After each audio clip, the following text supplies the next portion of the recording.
Welcome. We'll start with the fifth chapter for NCERT Class 6 Political Science. The chapter talks about Panchayati Raj. Now, Panchayati Raj is a system of decentralization of the government. What does the word decentralization mean? When we say decentralization, it means you are breaking down the powers. So let's say, for example, if you are going to school and there is just one principal, there are no separate class teachers, what would happen? It would become very cumbersome to manage the individual classes. Similarly, for a government to run efficiently, it's important that the powers are broken down under different heads. So the best way to classify would be, we can say, breaking down the powers as the powers for the rural areas and powers for the urban areas. Now there have been various reforms based on which there has been an idea India is predominantly a rural country, predominantly an agricultural based country. When we say India is predominantly an agriculture and a rural based country, what does that mean? We need to bring power to the villages, and to bring power to the villages, what was enacted was the Panchayati Raj system. Now this idea was laid down by Gandhiji when he talked about the concept of Gram Swaraj, that is village self-governance. The village should govern themselves independently and there should be independence that should be brought about in the villages itself. The idea of Gandhiji was formally finalized in 1992 when the system of Panchayati Raj was formally launched under the 73rd Amendment Act. So under the 73rd Amendment Act of the Constitution, you had the Panchayati Raj system that finally came into power.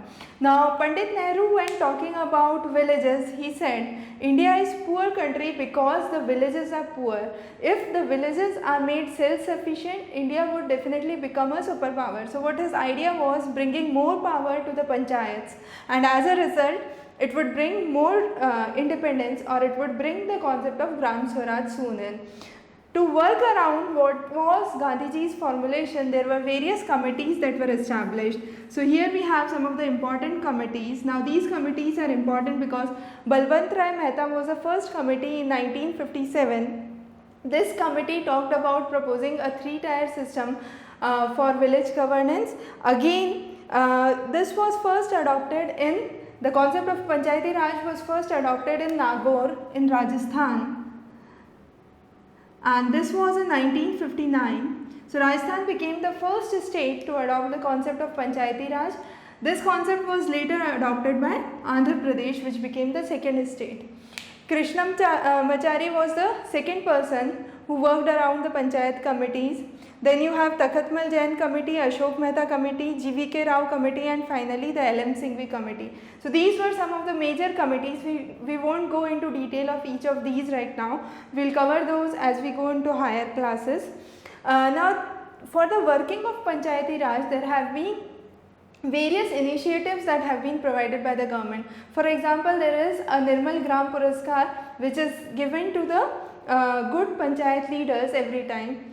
Now what is Gram Sabha? Gram Sabha, I can say, is a sabha of the rural people, or a group of the rural people who are working for the betterment of that village. So it's basically the voice of the people itself in simple terms. Now when you have the Gram Panchayat that is formed, what does that Gram Panchayat comprises of? This Gram Panchayat comprises of a Sarpanch and the Panch. So each village, let's say this is a village, each village is divided into different units and each unit is known as ward. Now each of this ward will have an individual Panch, or the leader or the representative of that ward, we can say. So you have the different ward representatives which are known as Panch, and finally you have the Sarpanch, which is the president of the panchayat, and they together form the Gram Panchayat. This Gram Panchayat has a secretary that is appointed by the government of India, and this secretary basically calls upon the various meetings, records the various proceedings. Now what do the people discuss under Gram Panchayat? So under Gram Panchayat, the various issues discussed include the social issues. Let's say social issues, then you can have the issues like water problem, you have the construction issues, transportation problems, the benefits to the below poverty line people. Now we'll take two of these which are mentioned in the class 6 book. So let's talk about the water problem. If a village is facing water scarcity, what could be the alternative ways to develop? So there are different punts who are representing different wards. They can come up with different ideas.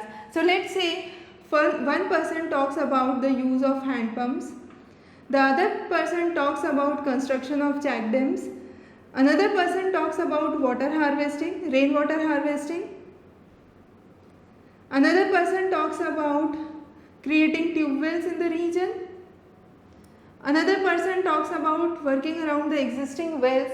So there are various ideas that have come up. Now what does the Gram Panchayat do? Gram Panchayat would select the best possible idea and work around it.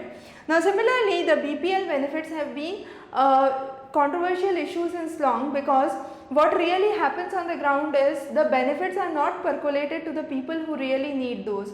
So let's say a person who is really below poverty line and is in need of the resources would not get sufficient resources, and those resources in lieu would reach a person who in reality does not require, but it is basically favored to a certain group of people. So what does the Panchayat do? Panchayat tracks the misuse of the money that is going into the system, and it again checks out the undue favor that is given to a selected group of the people.